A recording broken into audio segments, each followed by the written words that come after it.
Hello बच्चों, let's see this question and here this question say explain the major power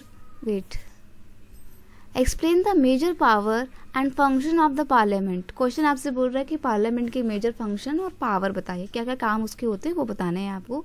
या फिर इस question को कुछ ऐसे भी पूछा जा सकता है, how does parliament exercise political authority on behalf of people. कैसे आपको लगता है कि पॉलिटिकल अथॉरिटी पार्लियामेंट के पास में है और वो पीपल के बिहाफ पे काम करती है। सपोर्ट योर स्टेटमेंट या support your answer by giving 5 point. तो 5 आर्गूमेंट देते हुए आपको आपका आंसर करना है। तो बेसिकली यहाँ पे हम फंक्शन देखने वाले हैं पार्लियामेंट के। क्वेश्चन का की कॉन्सेप्ट है फंक्शन ऑफ पार्लियामेंट। क्या क्या फंक्शन होते हैं पार्लियामेंट को देखिए। सबसे पहली बात, लेजिस्लेटिव पावर। पार्लियामेंट के पास में पावर होती है कि वो कानून बना सकती है।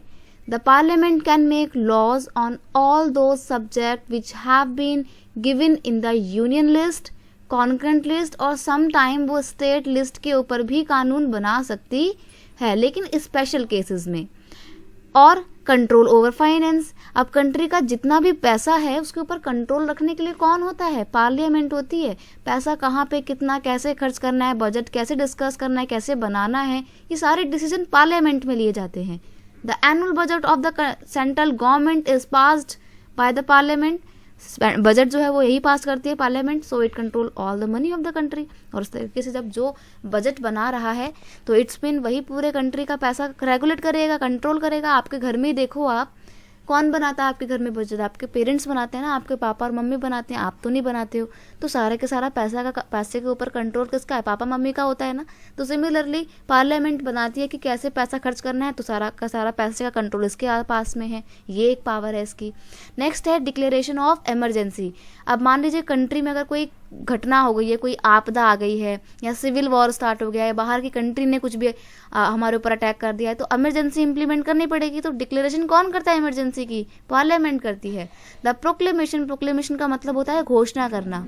The proclamation of emergency by the president is to be approve by the parliament. यानी कि उसमें इमरजेंसी में फाइनल सिग्नेचर तो प्रेसिडेंट के होते हैं, लेकिन उसको अप्रूव करवाना पड़ता है पहले पार्लियामेंट से।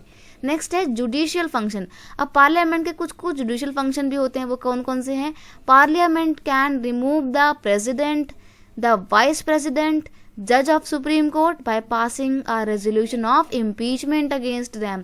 यानी कि जो सुप्रीम कोर्ट है या कोई सुप्रीम कोर्ट नहीं, सॉरी, जो पार्लियामेंट है वो किसको किसको उसकी पोस्ट से हटा सकता है?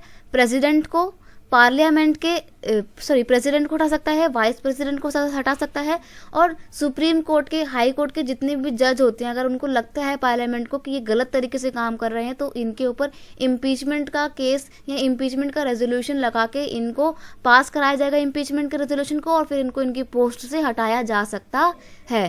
तो देखा जाए तो पार्लियामेंट के पास बहुत सारी पावर है। ये एक बहुत पावरफुल इंस्टीट्यूशन कंसिडर किया जाता है इंडियन कॉन्स्टिट्यूशन में। I hope you understand it well. Best of luck.